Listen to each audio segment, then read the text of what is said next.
Welcome to Phoenix, Arizona. That's where the show originates today. We are live in Phoenix, and yes, we followed the Colts game the entire way. I thought it was going to be the NFL game that would play on CBS here because the Arizona Cardinals are not playing today. So I thought, well, the biggest game on the NFL schedule is going to be the Colts at Pittsburgh. Nope, we got to see San Francisco at the New York Giants. But I listened to every moment of the game, followed the play both online and through the radio broadcast. So I've got a pretty good feel of what has happened today, and it isn't good news. In fact, it's one of those weeks where the Colts just absolutely laid an egg. Everything that they have done to this point, that they have done well, they did poorly today. Things like taking care of the football, reducing turnovers, not throwing the ball, not throwing interceptions. Daniel Jones, as great as he has been, did all of the stuff that made him an unwelcome visitor in New York. And so, he just got to come back and be the quarterback that he was through the first 8 weeks or 8 games of the season and forget about today. But today was a very forgettable day for Daniel Jones. 5 turnovers for the Colts quarterback. Not only did he throw 3 picks, a couple of inexplainable ones and one that got tipped, but not only did he throw 3 interceptions, but he also fumbled the ball a couple of times, strip sacks, ball got free. Got to take care of the football. Part of that on the offensive line. They were not good today, but that's what we've got to talk about. So many things on the agenda today, including the Indianapolis Colts, the Indiana Hoosiers on the gridiron and on the hardwood. We're going to talk about the start of the college basketball season, which is why we are I am in Phoenix, Arizona. There's no we with me right now, but there's plenty of we around the hotel as the Mastodons are getting set to take on Grand Canyon coming up tomorrow night. But we have got this one live so that you can be part of the show. So make sure you subscribe, make sure you comment. We would love to hear from you. If you are watching today, where are you watching? What's on your mind? What'd you think about the Colts? Let us know. Just simply comment. You can watch this on YouTube. You can watch this on Facebook. You can watch this on X. We are multiple places, but we would love to have your participation. And someone else that we would love to have the participation of is joining us now. It is Adam Lundy, joining us from a chilly Fort Wayne, Indiana. Adam, how are you? Hey, I'm doing fantastic, Brett. Yeah, no, I didn't get the invite to Phoenix, unfortunately, so I'm stuck here in nice and cold and mostly cloudy Indiana. But happy late Halloween to you. Happy late Halloween to everybody. Happy to be here. Not happy about today's Colts results, and lots of stuff to talk about besides that, too. But it's hard to get the taste out of that one out of your mouth, especially with it just ending here. The things the Colts have done well this year that have led them to a 7-1 record coming into today, they have had outstanding offensive line play. That went to trash today. They've had Daniel Jones avoid making the dumb mistakes. That went out the window today. They had a consistent rushing attack with Jonathan Taylor. That was non-existent today. The Colts, all of the things that they have done well. And I also thought they have been coaching well this year. And I didn't like some of the play calling. Yes, I don't mind the gamble once in a while, especially if it works. But I just thought some of the play calling was a little suspect. I just almost felt like, did the Colts prepare for this game like they've prepared for the first 8? Because they just were flat the entire game, didn't seem to respect Pittsburgh. That defensive front of Pittsburgh dominated a Colts offensive line that's been the best in football so far this year. And it put pressure on Daniel Jones, and Daniel Jones choked under the pressure. Now, the other part of this is, remember, the Colts haven't played a lot of outdoor football. We look at who they've played actually outdoors. It's kind of like Tennessee and not anybody else, I don't think. I'm trying to remember, did they play another outdoor game besides Tennessee? That's not a tough opponent. They go and face a tough opponent outdoors in Pittsburgh, and maybe this team's a little soft. I don't know. They haven't really had a chance to prove their toughness, but I felt like they were a pretty tough team. But today they didn't look like it. They were out physicaled by Pittsburgh. They were not as prepared to play as Pittsburgh. And, hopefully this is one of those one offs. In the NFL, it's really tough week after week after week to maintain that high level of consistency that the Colts have shown so far this year. They've done it through 8 weeks, but today it all just fell apart. And, I've always said when you're betting NFL games, do not bet this week based on last week because things change in a hurry. And that's what the Colts are going to have to do. And they're going to have to do it by going all the way over to Berlin in Germany because that's where they've got their next game against the Atlanta Falcons. But today was definitely not the Colts' day. Not the Colts' day at all. And like you said, what I'm worried about is this possibly becoming a blueprint for other teams in the future to get a leg up on the Colts. I mean, you see what the Steelers do today. I mean, I know not everybody has the edge rushing of Watt like the Steelers do, but you just worry about it becoming a blueprint and something that you might see again against other good teams in the future. We might have to recycle the start of this show. We're doing it after the Colts game, but how about this Bears-Bengals fiasco that's going on? I know, we gotta switch it up. No, but what a I mean, the Bears were up 41-27 when I came downstairs and set this up 10 minutes ago or so, and then I look and it's 42-41, the Bengals, and then I just looked at it and the Bears have scored 47-42, and it's 10 seconds left? Yeah, there's only 10 seconds left. Can Joe Flacco pull a miracle? He's thrown for almost 500 yards today. Yeah. What is he, 41, 42? I think he's 41. 48? I don't know. Yeah, I think he's 41, and it has gone final. He ended up throwing for 470 yards, but the Bears get the win. 470. 470. Yeah, from Flacco. But what a game there. My goodness. Oh, wow. Yeah, that was a wild one. I guess that would be a good one to have the over. But today we're talking mostly about the Indianapolis Colts, and we welcome those of you that couldn't turn away from the Bears game until it was finished. But the Indianapolis Colts today lose their second game of the year. And as bad as everything was, here's the amazing thing. I mean, they did so many things poorly. Pittsburgh seemed to be able to control time of possession, convert third downs. There was a lot of positives for Pittsburgh, and then the Colts were terrible, and yet this game ends up being just a 7-point game. It's a one-score game at the finish. Officially a 27-20 final, and so as bad as the Colts could be, and they couldn't be any worse, they still found ways to keep this a somewhat respectable score. The result is a loss. Doesn't matter if it's by 7 points or 50 points. It's a loss. But I do think it says something about the Colts that they did their best to overcome mistakes, but there were just too many of them. And many of them don't show up in the stat sheet, like when you miss a block on pass protection and a guy gets a clean rush on Daniel Jones and forces him to throw it early hits him and causes a strip sack. That's the kind of stuff that was happening. Jones just, got the Colts behind the chains with some of those sacks. I didn't look the exact number of how many sacks were credited to Pittsburgh, but I'll take a quick peek. And Daniel Jones, it said he was sacked 5 times. It felt like more than that, but I don't know if they count the ones where he fumbles. But it felt like he was getting sacked more than that because it seemed like he was always facing somebody who was coming in free on one of the edges primarily.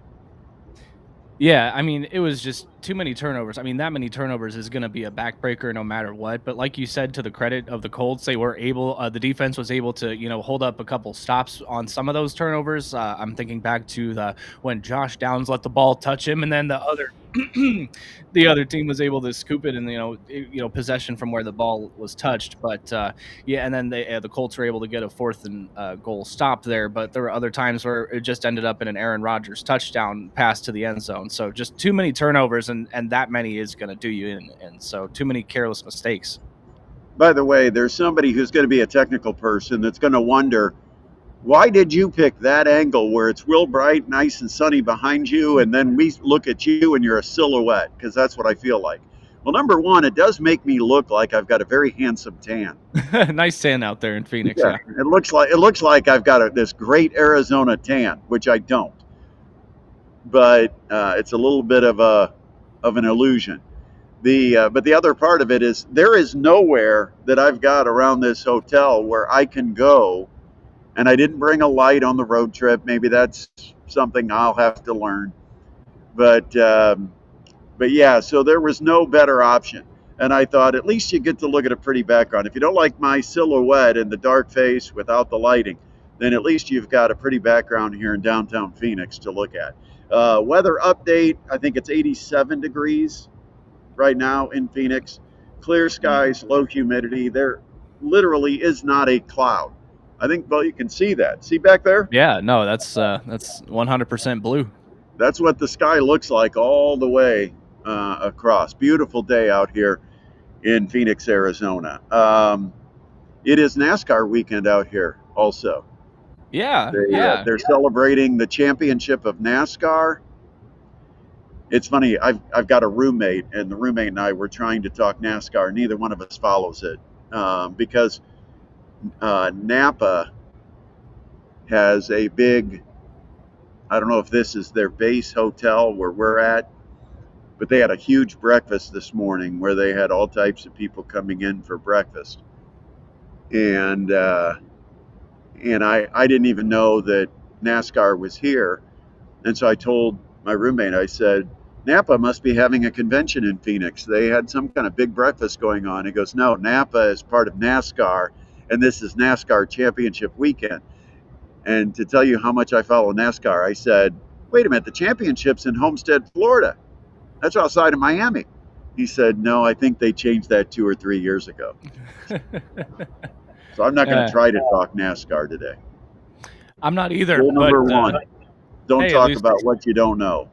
Yeah, at least there's a little bit more excitement to your weekend out there in Phoenix as you get ready for the Dons tomorrow night. Yeah, we'll talk more about college basketball coming up. Yep. But once again, we're asking you to send us any kind of messages you've got. I think we've got some comments. Do you see the comments, Adam? Give me some comments. Yeah, absolutely. Rick weighing in saying the Colts O-line was not good today gives them an undeserved compliment. He also said their game plan reminded him of a Mike Tyson quote, everyone has a plan until they get punched in the mouth. Yeah. And Justin weighing in saying Steelers played out of their minds today, plus they never play well in Pittsburgh due to the Colts. I don't know if it was just not even bad play today as much as it was just inexcusable mistakes that, with the turnovers and everything, but it still wasn't good play either. Going in, we felt like the hottest offense in the league was going to pick apart the greatest struggling defense, and that the Colts had put a 40 burger up on Pittsburgh. Didn't happen. Pittsburgh's defense forced turnovers. 6 turnovers. I mean, I don't even know how far back you've got to go to find a Colts team. Even through all the bad years and the bad teams, I'm not sure that they had a team that turned it over 6 times. And I wonder the last time any of these Colts quarterbacks, and you can go through about, 17 of them over the last decade in the Chris Ballard era, I don't know if any of them had 5 turnovers, personally. Daniel Jones today, 3 interceptions and 2 lost fumbles. He actually fumbled 3 times, but the Colts lost 2 of the fumbles, so officially 5 turnovers for Daniel Jones. Jonathan Taylor never got on track, 14 carries, 45 yards, just 3.2 yards per carry. I mean, a positive, the Colts did have 2 100-yard receivers on the day. Michael Pittman and Alec Pierce, both identical, 115 yards receiving on the afternoon. Pierce did 115 yards on 6 catches. Michael Pittman, 115 yards on 9 catches. And Josh Downs, 6 catches for 57 yards. Wasn't a great day for Tyler Warren. Outplayed by Freiermuth. I thought it'll be interesting seeing the battle of 2 former Penn State tight ends going at it in Pennsylvania. But Fryermuth, I think, had the better day than Tyler Warren. Warren made 5 catches for just 26 yards and no touchdowns. But not a good day for the Colts. They got to get back at it. They're going to Berlin and taking on the Atlanta Falcons next week. All right. So I got to talk about last night. We walked down. We're right in downtown, and only 2 blocks away is kind of the strip, the area, the zone where you've got the bars, the restaurants, and it's the place to hang out. Yeah, the center downtown place to be. I'm going to find the hip and hot happening place. Of course.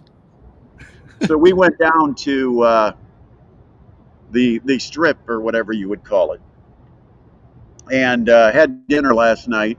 Actually, ate at Dan Marley's restaurant. Dan Marley, of course, the former Phoenix Sun, who was a former coach of Grand Canyon, who the Dons will play tomorrow night. He's got a restaurant just a couple blocks from our hotel. We went down there and had team dinner. But it also is, obviously, with Dan Marley, it's a sports bar. So we watched World Series Game 7, and that did not disappoint at all. We joined it when it was 3-1. The home run made it 3-2. Max Muncy, I think, hit the home run that made it 3-2.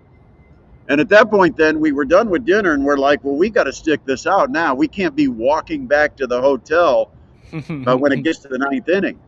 So we waited it out to the 9th inning, and then, lo and behold, the Dodgers get the home run that ties the game. How about that game? I mean, that was, I wonder, in all-time Game 7s, how does that one rank in the history of Major League Baseball? Because that was everything you would want out of a Game 7. You know who won officially? They're going to tell us the Dodgers won last night. But who really won last night? Major League Baseball. Because they got a Saturday night primetime slot to showcase their game, and they gave us a gem. Thank you to Toronto and Los Angeles. You served baseball well. I'm sure Toronto doesn't take that as a consolation prize. They got to be very upset they lost, giving up that home run. And I'm thinking about the pitcher too in that situation. Hoffman for Toronto, going out there for the 9th. He's got a chance to hear the roars, the cheers, to dogpile and celebrate with your team a championship, not only for Toronto but for the country. Then gives up that long ball. Man, that's got to be tough. I mean, how long will it take to get over that if you're that pitcher? I mean, it's got to be tough. But it didn't disappoint, Adam. Did you have a chance to watch it? Because I got locked in on it, and I'll be honest, made it all the way to the bottom of the 11th, and at some point before the final out. But I was watching the bottom of the 11th because I knew Vladdy had hit the double, and I knew that there were 2 guys on base. And next thing I know, I'm waking up at 3 a.m. watching SportsCenter.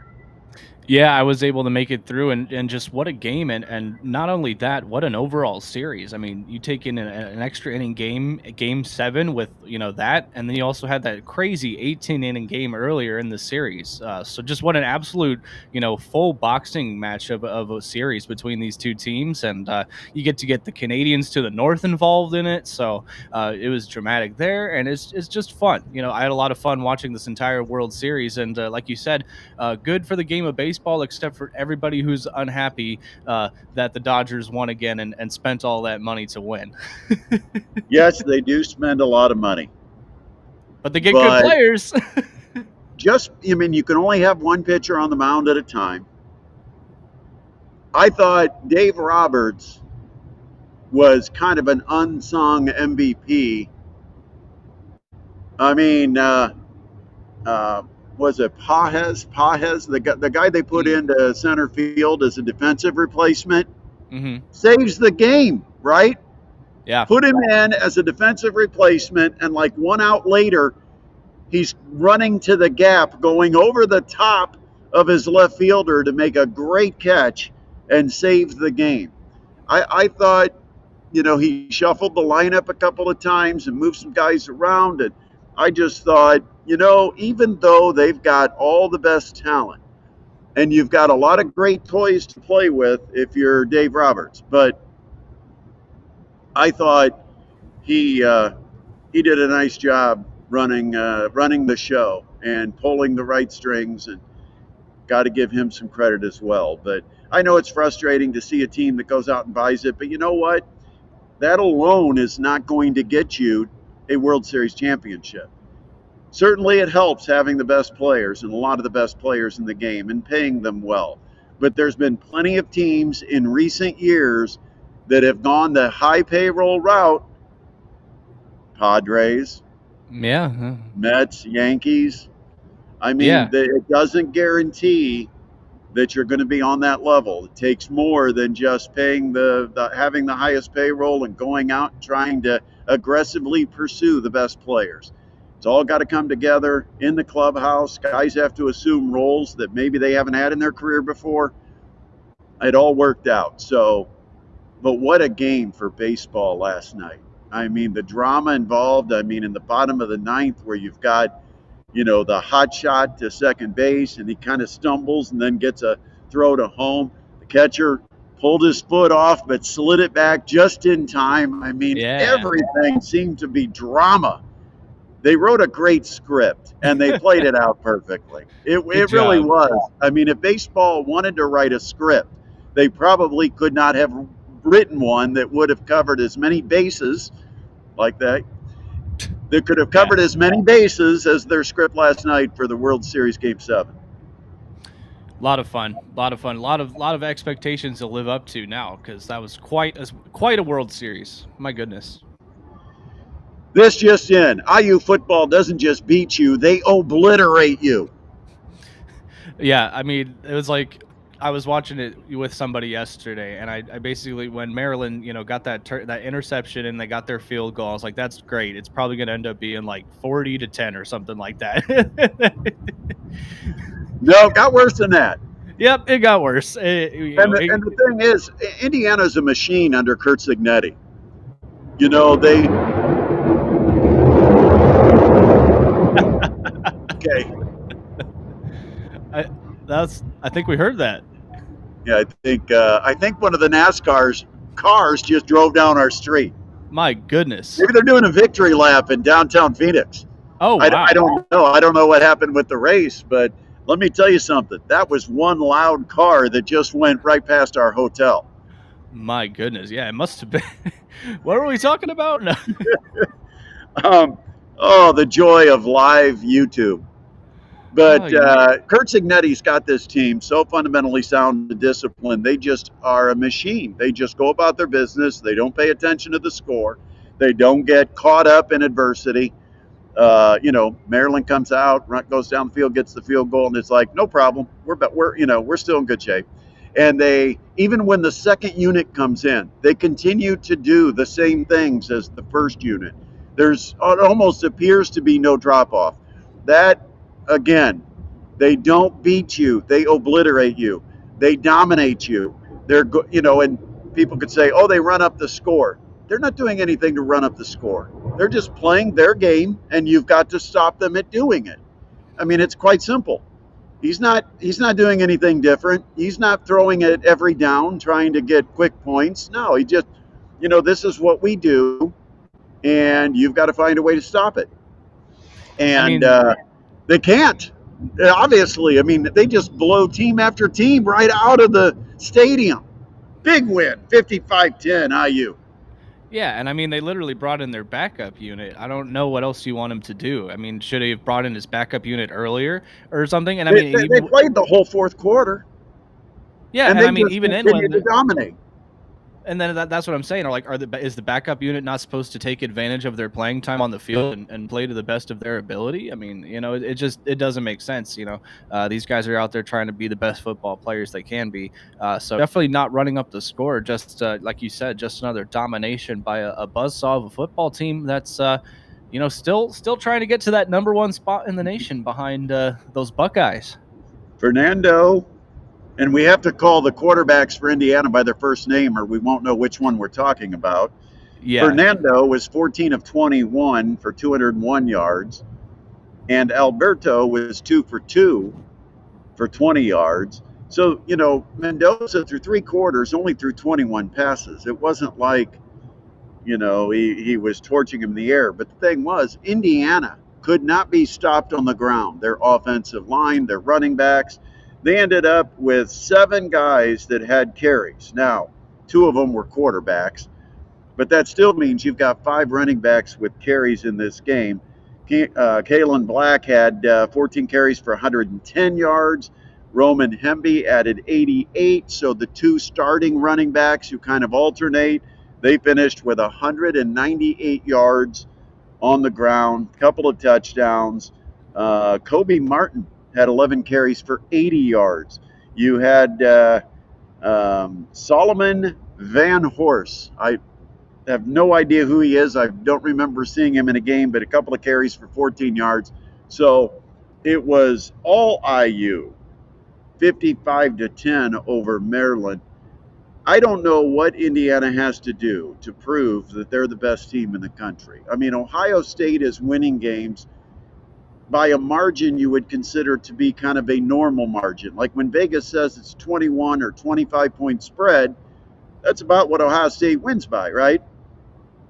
They put that same number in IU and they like double it. I mean, what was the spread of this game yesterday? 21?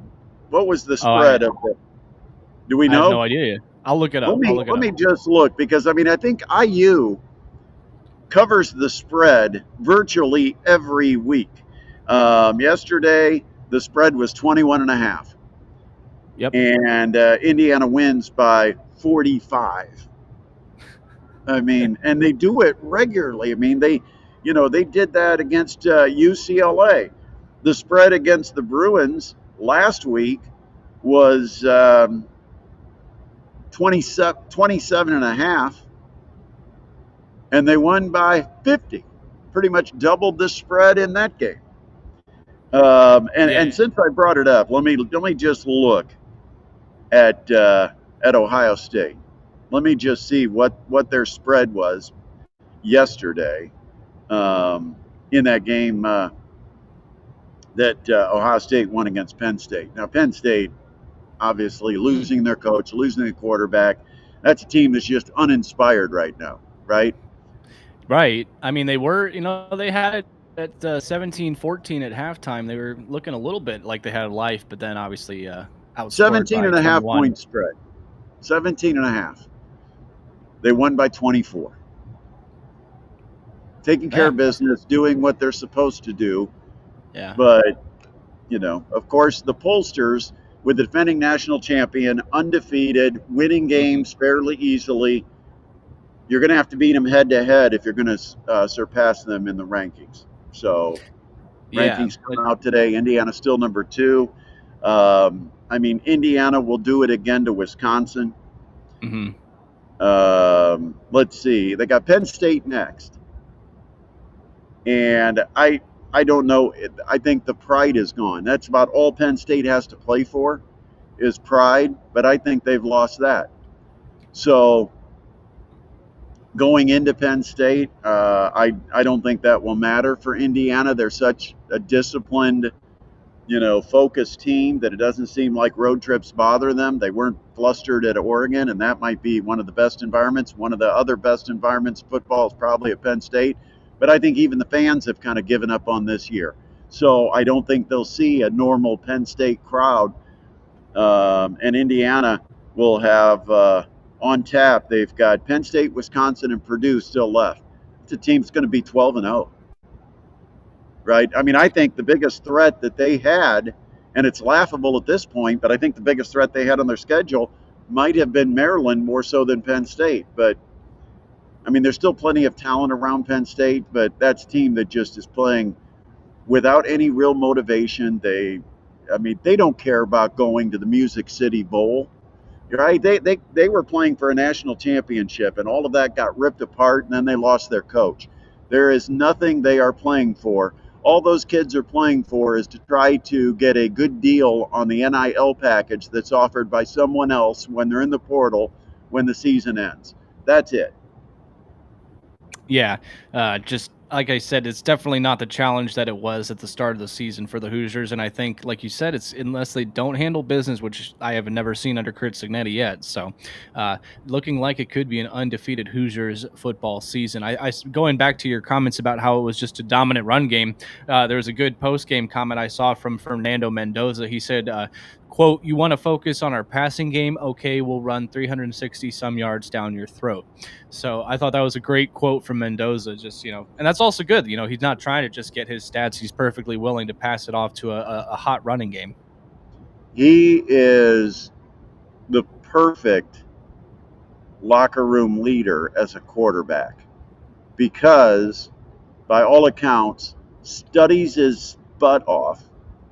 So he is always prepared, earns the respect of his teammates, doesn't try to do things to show off his own individual skills. I mean, if he throws 10 times and they win by 30, I think he's just as happy. If he throws 40 times and completes 35 of them, I mean, there's times in the the showcases and the college days and all this stuff coming up after the season for him to showcase his arm and his ability to make the NFL throws. But man, I think he's just a perfect guy. Humility, understanding, intellect. He's got the whole package. Strong arm, knows how to make the NFL throws, with finesse it or fire it or put it out there for a receiver to go catch it. Back shoulder throws, he's a master, and that's obviously become a big part of the game, and it's not an easy throw to make, and he makes it look very routine. Now, the question is going to be maybe the injuries for IU. Elijah Surratt, who's had an unbelievable year, tweaked a hamstring. Coach Signetti tried to act like it wasn't a big deal, but we'll see his availability going forward. But the other thing that Kurt Signetti has done is he's been able to layer this team and get pretty good backups so that if he does have somebody go down, you hardly even notice they're not in the game. I mean, he's got 2 running backs. He's got 3 or 4 wide receivers. He can rotate any 2 wide receivers. Any of the running backs obviously can carry the football. We saw that yesterday. But IU, I don't think they lose. I mean, Penn State, Wisconsin, and Purdue, doesn't even matter if they're home or on the road. I think those are going to be 3 wins for the way this Indiana team remains focused, continues to take it one game at a time, and then they'll get, I don't know if it's their wish, but it's their opportunity to get Ohio State. And Indiana, I mean, just think about it. Indiana could be announced as the #1 overall seed in the college football playoffs. It's possible. It's possible. It's a long way. It's still a long road there. Notre Dame overcame kind of a dud against Boston College, but they're fortunate Boston College totally sucks because Notre Dame almost played down to Boston College level. Jeremiah Love breaks through and gets that 94-yard touchdown run, his second 90-plus yard touchdown run. I think the other one was against IU, wasn't it? Wasn't that in the playoff last year? But he's had 2 of them, I think, in his career. But 94 yards, busted the whole way. That opened up the 2-score lead. Notre Dame held on. But just kind of a ho-hum day for the Irish, right? I mean, they've had some bigger games. They've had some greater challenges. They kind of came out, I think, feeling like they were the better team against Boston College. They were the better team. They played right down to Boston College's level and had to find a way to fight out and gut out a win that they should have probably won comfortably. They should have put 40 or 45 up probably in that game, and they didn't. But yeah, that's exactly what I was going to say. You can't play with your food. I mean, your offense needs to be operating at all levels, no matter what your opponent is. You can't just go in there and say, "Oh, we can run our most basic, run options and throw reads, and we're just going to stroll to a victory." You still have to play at top level, even if you're playing 1-7 now, 1-8 Boston College. Just keep it up. Got to be firing at 100%, no matter who you're playing. Who's ready for college basketball? That's what we got starting tomorrow. Here we go. After the Mastodons had that impressive win over Ball State at the Gate Center on Monday, they're ready. They showed they're tuned up and ready to go. Because I think one of the questions about this team, collection of talent, I think a great way to describe it, is it is not a team that's built on one or two first team type guys. It's built on five or six really good second team type guys. One of those guys or two of those guys might sneak into first team, but it means the Dons have a lot of options, and a lot of different guys are capable of being the leader on any given night. There's a lot of them that are capable of filling up the hoop, and it was Mikael Stevenson and CJ Hadnot who did most of that against Ball State. But you could see Mikael Stevenson get 10 assists and 10 points, and the Dons might win a game. So really impressive to see the depth. And where that really showed when we talk about the depth of this team is the fact that every player that saw the court on Monday night scored. Every one of them. So, everybody has the ability to put the ball in the basket. And they showed that off in their exhibition win. Now they take on a Grand Canyon team. It's a pretty good team. Okay. Never want to go into a game scared, but you also want to be realistic and respect your opponent, and plenty of respect for this Grand Canyon team because they've, Bryce Drew, their head coach. We all know the story of Bryce Drew. He kind of got on the map when he hit that amazing shot in the NCAA tournament to knock off, who was that? Was it Mississippi State for Valparaiso? But Bryce Drew is the head coach of Grand Canyon.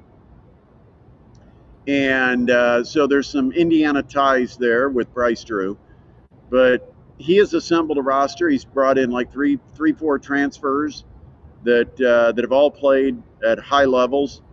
And, a Gonzaga transfer, a guy that played at DePaul. And so, in fact, the interesting story is the guy that played at DePaul, Henley, he not only played at DePaul, but he played at DePaul the one season that the Mastodons went to DePaul and won in Chicago at DePaul. And he had 11 points against the Dons. So if there's anybody on this Grand Canyon roster that has a little familiarity about this basketball program that's coming into town to take them on tomorrow night, it would be him. The other guy would be the head coach, Bryce Drew. He's very familiar with the Mastodons program and used to coach Valparaiso when the Dons played Valparaiso about 10 years ago. So looking forward to this one tomorrow night. Grand Canyon, by the way, is one of the little-known secrets in college basketball for having one of the really great atmospheres in the game today. They pack their little 7,000-seat arena, and it's a nice arena. Yeah. But they pack it, 7,000 people. It'll be loud. They really get into it. They're members of the Mountain West, and they're ranked by the preseason poll as number 4 in the Mountain West Conference. So a lot of respect from the other coaches and media members, ranking them number 4. But they played 2 exhibition games. Both games were close against USC and Baylor. And, of course, IU fans know how good the Baylor team is because Baylor and IU, in fact, Baylor had the lead against IU a good majority of that game, and then IU prevailed by 2 at the end. But Grand Canyon played both those teams very competitively, very close. They did lose both games, but they played right to the finish. So it should be fun for the Mastodons. I hope everybody tunes in to our broadcast. You'll never find it if you're trying to find it on TV. I think it's on the Mountain West Network, and of course in the Midwest, nobody's going to find the Mountain West Network. So chances are you're going to have to lock into me on 1380 The Fan tomorrow night. Looking forward to it. It's going to be a good way to get the season started and a great level of competition, I think, for the Mastodons to kind of see where they're at. This is a good Mountain West opponent now, formerly of the West, the WAC, I believe. So, yeah, looking forward to seeing how the Dons get going. I was really excited by their high level of play against the Cardinals in that exhibition. By the way, you mentioned Halloween. You weren't with us on Friday. I was not. Halloween fun. So, I was not. Josh and I had this conversation. I'll ask you. When you pass out candy, do you prefer to pass out the candy you like, so if there's leftovers, you can eat them? Or do you pass out the candy you don't like because it doesn't emotionally hurt you every time you take a candy that you like and give it to someone else? I've never thought about it. I usually just get the big bags of mix. I pour it in a bowl. and I let them pick their favorite. So that's what we got. That's all I got for See, you. I always I just had the routine. I always say to my wife, hey, when you go to the groceries, pick up the candy. I said, why don't we give out Kit Kats and Reese's Pieces or Reese's Buttercup, whatever we give out. uh-huh. But it's always got to be Reese's and Kit Kats. And I'll be honest, it's all about me, as is most things. All about me. No, I'll just Because say, that's the yeah. candy I want to be left over if kids don't show up. That's my weakness. Do you have a candy that is Adam Lundy's weakness? Yeah, I do like the Reese's peanut butter cups. I also like Three Musketeers, good candy bar. Is there anybody that doesn't like a Reese's? I mean, if you're not a peanut butter fan, then definitely, but gotta love peanut butter. Once again, while you're watching our show, we always appreciate you on our live edition that we do every weekend. And if you haven't yet, make sure you do subscribe. We'd love to have you go to our YouTube channel to watch this. The YouTube channel is at Brett Rump, and the channel name is Sports Rush with Brett Rump. But the way you find the channel is you go to youtube.com/at Brett Rump. It will take you right to the channel, and you can easily subscribe. You can also click the bell, so when we do go live, you get a notice that we're doing a live stream. We try to do it at least once every weekend, and we post plenty of videos and shorts that you can check out throughout the week. But if nothing else, make sure you are subscribed, especially if you're a college basketball fan, because I am going to be all over college basketball over the next 4 months. It's not going to be just Mastodons. If I do just Mastodons, I'm going to title that as a special Mastodons podcast. But I will be doing a lot of things, looking at Purdue games, IU games, Big Ten games, Big Ten players. A lot of it Midwest oriented, maybe even a little Horizon League to kind of keep up with what's happening around the league. Some of the mid majors, Ball State, and some others. But I'm excited about college basketball getting underway. So you do want to be subscribed to the channel so you can keep up on all of that as we go. So speaking of college basketball, Indiana Hoosiers will get started not until Wednesday. Now, of course, first games are tomorrow night, but the Hoosiers are not going to play until Wednesday. They'll take on Alabama A&M. That should be a win for this new look Indiana squad. I think they'll do fine. They're not going to be a Big Ten champion. I do not think that's in the cards. But I think having to replace an entire roster, having a short window to be able to do it, I think Darren DeVries has done a pretty good job of assembling this roster. He's got a little star power at the top. He's got 2 or 3 guys capable of scoring. I think Indiana's going to be a much better three-point shooting team than maybe people are aware of. I think they'll hit threes.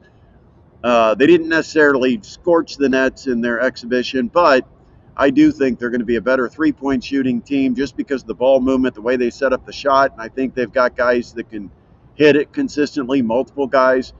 But I do think they're going to play hard. That's the one thing consistently. They're going to get in your grill and play defense, try to keep themselves in games. And I think we saw an example of the competitiveness of this group in the fact that they came back in a game that meant nothing and beat Baylor in their exhibition. So all is not lost with this Indiana squad. It is not a rebuild. It is a chance to be a good basketball team. Is it a fully finished product? I don't think so yet. I don't think it's a team that's going to go 29-3, but I do think it's a team that can get to 20 wins, that can secure a spot in the NCAA tournament, and then we'll see how they're playing at that point.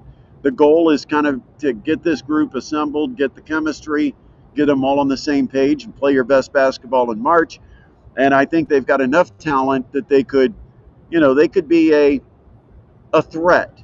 But I can't sit here and tell you with a straight face that Indiana is going to win the Big Ten, or Indiana is going to be the surprise team of college basketball, or they're going to make a deep run in the tournament. Can't do that yet, but I do think they'll be all right. So you're not ready to claim DeVries the Kurt Signetti of college basketball just yet? Not yet. But he's a hell of a lot better than Mike Woods. That's what I was gonna say. I'm just looking forward to this IU, basketball People team don't having. realize how bad Woodson was. Oh And I'm man, not going to get into all the details here.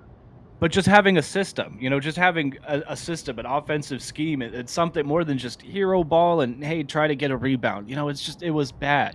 It was bad. And doing a scout that's more than like, 3 notes. It's like just, um, Yeah, you got to work. You got to really work. College yeah. basketball head coaches have to work their butts off. I mean, It's when you try also to yeah. balance things like fundraising and team discipline and character and culture and recruiting and learning the background of players that you're recruiting, and then you're recruiting not only high school kids, but you have to also pay attention to guys that could potentially be in the portal, and then you've got to prepare your team with a scout and be prepared to go on the court. Then you've got to be a good game manager. There's so many different elements to being a good college coach these days that I think that's why you're seeing coaches get stressed out, coaches leaving the profession.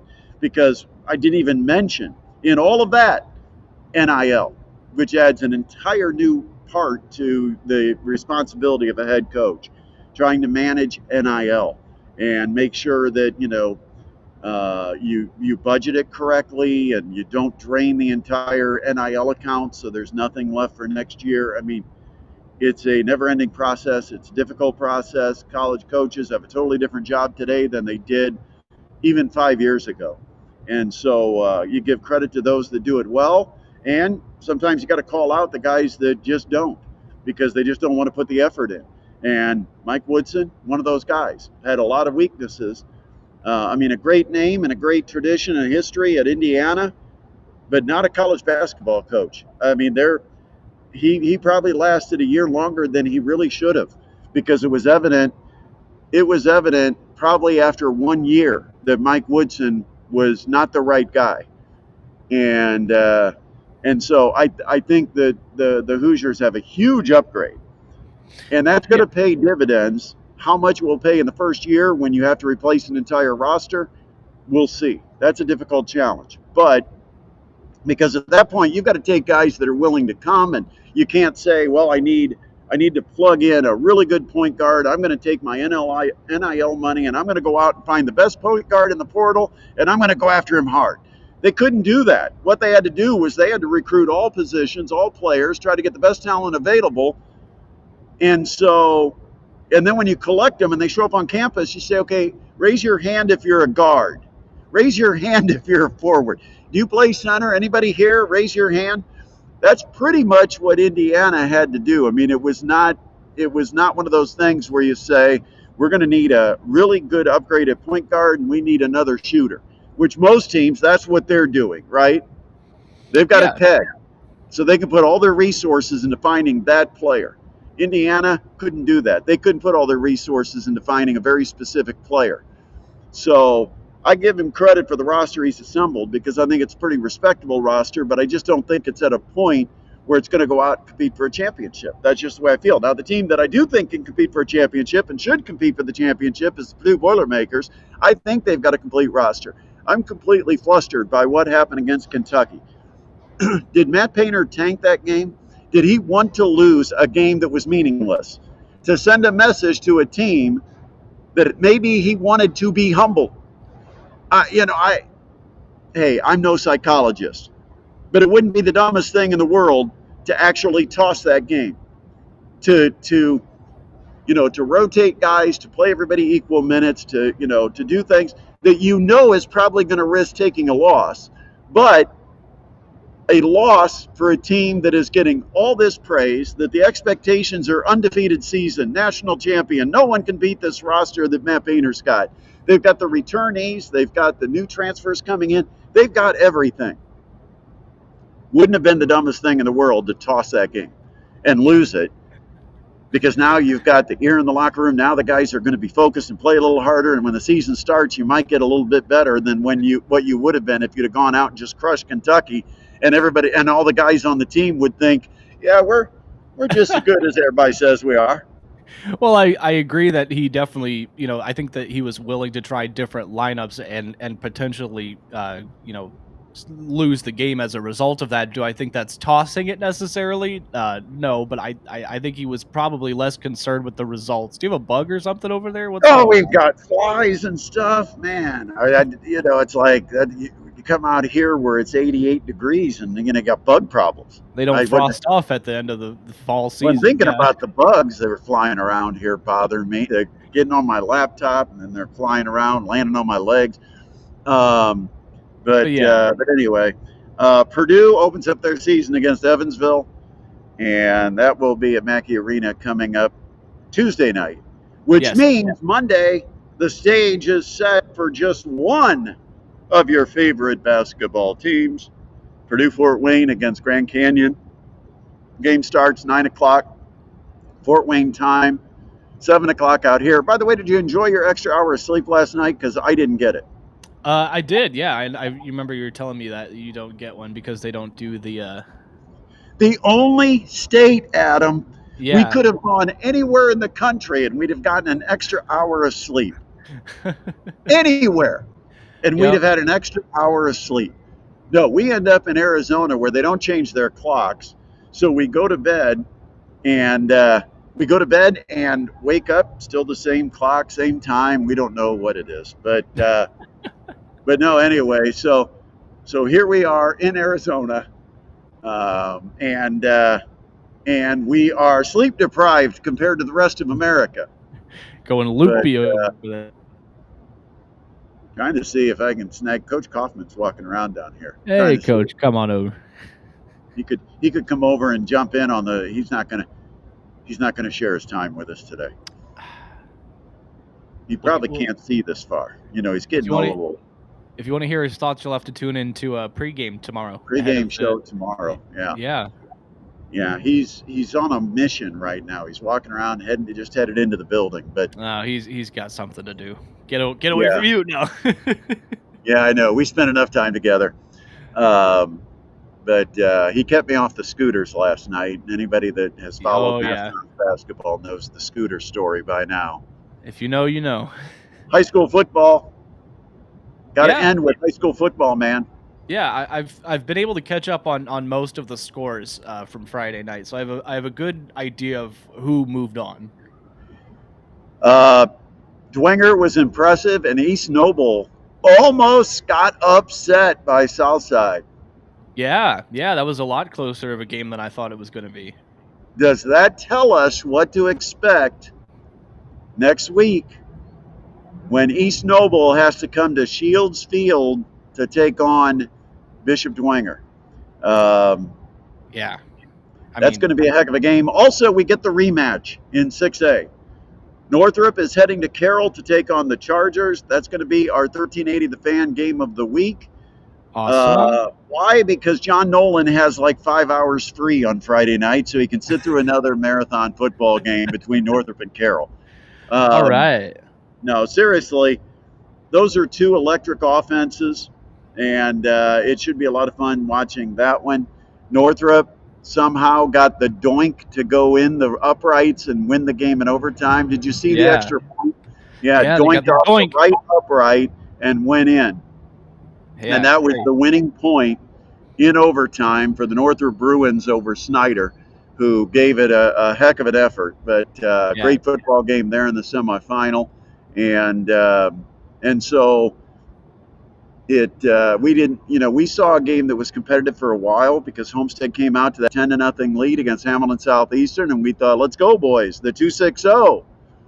But then Hamilton Southeastern reeled off the next 20. What was the final? 24-10, 27-10, whatever it was. And Hamilton Southeastern gets the win. Now Hamilton Southeastern plays Fishers, so it's kind of a rivalry game in that sectional, and it has no impact on Fort Wayne. Adams Central doing Adams Central things. Another win over Bluffton. Adams Central now hosts Eastside for a sectional championship. And I said this Friday night on the postgame show. Don't look past Adams County for a potential state championship run, and I'm not talking about the Flying Jets. I'm talking about the South Adams Starfires, baby. Oh, we might have lost Brett. We might have lost Brett.